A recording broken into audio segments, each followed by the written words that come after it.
Bathroom में raincoat पहन करके नहाना, ये कला तो डॉक्टर साहब ही जानते हैं और कोई नहीं जानता। बाथरूम मध्ये रेनकोट घालून आंघोळ करण्याची कला डॉक्टर मनमोहन सिंग यांना जमते, दुसऱ्या कुणाला ही कला जमत नाही, हे वक्तव्य आहे भारताचे पंतप्रधान नरेंद्र मोदी यांचे। 9 वर्षापूर्वी राज्यसभेत केलेल्या भाषणात मोदींनी मनमोहन सिंग यांच्यावर ही टीका केली होती। देशाच्या मागील 35 वर्षाच्या काळात बरेच कथित आर्थिक घोटाळे झाले आणि या सगळ्या काळात मनमोहन सिंग हे सगळ्या आर्थिक घडामोडींशी जवळून संबंधित होते, असा या भाषणात मोदींचा रोख होता। मात्र हा संदर्भ आजच आठवण्याचे कारण काय? तर सोनिया गांधींनी आज प्रमुख इंग्रजी वर्तमानपत्रांमध्ये मनमोहन सिंग यांच्यावर एक लेख लिहिलाय आणि त्या लेखात मोदींनी केलेल्या या टीकेचा संदर्भ देण्यात आलाय। यासोबतच माजी पंतप्रधान डॉक्टर मनमोहन सिंग यांच्या कार्याची प्रशंसा देखील केली आहे। तेव्हा मोदींची टीका आणि सोनिया गांधींच्या लेखातील मुद्दे नेमके काय आहेत हे या व्हिडिओतून आपण जाणून घेणार आहोत। नमस्कार, मी श्रीकांत आणि तुम्ही पाहताय शिरस्ता। काँग्रेस नेत्या सोनिया गांधींनी लिहिलेल्या लेखातील मुद्दे पाहण्याआधी आपल्याला या संदर्भातील काही पार्श्वभूमी जाणून घेणे आवश्यक आहे। ही पार्श्वभूमी अशी की काही दिवसांपूर्वी एक बातमी आली। बातमी सर्वोच्च न्यायालयाच्या निर्णयासंबंधी होती। तो निर्णय म्हणजे माजी पंतप्रधान दिवंगत डॉक्टर मनमोहन सिंग यांच्या विरोधातील फौजदारी खटला न्यायालयाने बंद केल्याचा। कोळसा खाण वाटप प्रकरणात त्यांना आरोपी म्हणून समन्स बजावण्याचा आरोप देखील न्यायालयाने रद्द केला। हे प्रकरण 2005 मधील होतं। ओडिशातील तालाबिरा कोळसा खाण वाटप प्रकरणात डॉक्टर मनमोहन सिंग, उद्योगपती कुमार मंगलम बिर्ला, तत्कालीन कोळसा सचिव PC पारेख यांच्यासह अन्य 3 जणांना विशेष न्यायालयाने आरोपी म्हणून समन्स बजावले होते। या आदेशाला सर्वोच्च न्यायालयात आव्हान दिले गेले होते। त्यावेळी मनमोहन सिंग यांच्याकडे पंतप्रधान पदासोबतच कोळसा मंत्रालयाचा देखील कार्यभार होता। तर ही झाली सोनिया गांधींच्या लेखाची पार्श्वभूमी। आता त्यांनी यात नेमकं काय म्हणले ते पाहू। डॉक्टर मनमोहन सिंग यांच्यावर मोदींनी केलेल्या टीकेचा दाखला देत त्यांनी इतिहासातील सर्वात खालच्या पातळीची टीका असं म्हणलंय। तसंच राष्ट्रीय स्वयंसेवक संघ आणि भारतीय जनता पक्षाने काही मोजके लोकप्रिय चेहरे पुढे करून मनमोहन सिंग यांची जाणीवपूर्वक बदनामी केल्याचा आरोप सोनिया गांधींनी केलाय। एखाद्याची बदनामी करण्यासाठी लॉबी सक्रिय होती आणि या लॉबीत काही बडे नोकरशहा, प्रसार माध्यम यांचाही सहभाग होता, असंही त्यांनी लेखात नमूद केले।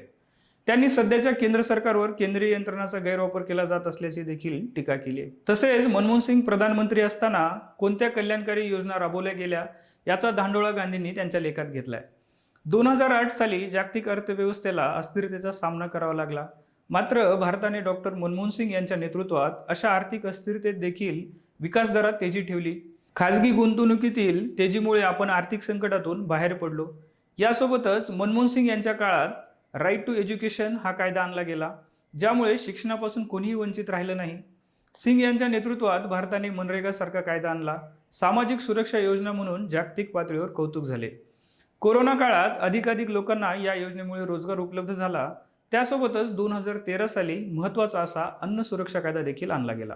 भारतातील अनेक गरजूंना स्वस्त अन्न उपलब्ध करून देण्यात हा कायदा यशस्वी झाला, असं सोनिया गांधींनी लिहिलंय। वन हक्क कायदे आणि IIT, IIM सारख्या संस्थांमध्ये OBC आरक्षण लागू करण्याचा निर्णय देखील मनमोहन सिंग यांच्या काळात झाल्याचं त्या नमूद करतात। भारत आणि अमेरिकेत झालेला अणुकरार हे मनमोहन सिंग सरकारचं मोठं यश असल्याचं सांगून पत्रकार परिषदावरून देखील सोनिया गांधींनी मोदींवर टीका केली आहे। मनमोहन सिंग यांनी 100हून अधिक अनस्क्रिप्टेड पत्रकार परिषदांना हजेरी लावली। ते स्वतः संसदेत आणि माध्यमांसमोर जात आणि पुढाकार घेत जागतिक स्तरावर त्यांचे कौतुक केले जात, मात्र त्यांनी कधीही मिरवून घेतले नाही। आजच्या संघर्षाच्या काळात त्यांचे राजकीय शहाणपण, विद्वत्ता आणि सभ्यता यांची तीव्र उणीव भासत असल्याचं सोनिया गांधी म्हणतात। तसेच डॉक्टर मनमोहन सिंग यांना इतिहास कायम प्रेमाने स्मरणात ठेवेल असंही त्या लिहितात। त्यांनी लिहिलेल्या या लेखाची आज सर्वत्र चर्चा आहे। भाजप आणि राष्ट्रीय स्वयंसेवक संघावर त्यांनी केलेली टीका यामुळे देखील सोशल मीडियावर हा लेख व्हायरल होतोय। अलीकडच्या काळात सोनिया गांधी प्रकृती कारणाने म्हणा किंवा पदावरून बाजूला असल्याने जास्त व्यक्त होत नाहीत। मात्र या लेखातून त्यांनी मोदी सरकारचा खरपूस समाचार घेतलाय असंही म्हणावं लागेल। त्यांनी लिहिलेला भाग काही वेळ बाजूला जरी ठेवला तरी हे खरं आहे की मनमोहन सिंग यांची मोठ्या प्रमाणात बदनामी केली गेली। त्यांच्यावर ॲक्सिडेंटल प्राईम मिनिस्टर असं पुस्तक बाजारात आलं, त्यावर आधारित चित्रपट देखील प्रदर्शित झाला। मात्र देशाला वेगळ्या आर्थिक उंचीवर नेण्यात त्यांनी दिलेले योगदान नाकारता येणार नाही। सोनिया गांधींनी लिहिलेल्या लेखाच्या निमित्ताने पुन्हा एकदा मनमोहन सिंग यांनी दिलेल्या आर्थिक योगदानावर चर्चा सुरू झाली। या लेखाच्या शेवटी सोनिया गांधींनी डॉक्टर मनमोहन सिंग यांच्या 2014 साली केलेल्या भविष्यवाणीचा दाखला दिलाय। ती भविष्यवाणी काय होती ते आपण पाहू। Without discussing the merits of mister Narendra Modi, I sincerely believe that it would be disastrous for the country to have Narendra Modi as the Prime Minister. Sonia गांधींनी लिहिलेल्या या लेखावर भारतीय जनता पक्षाकडून काय प्रतिक्रिया येते हे पुढच्या काळात स्पष्ट होईल.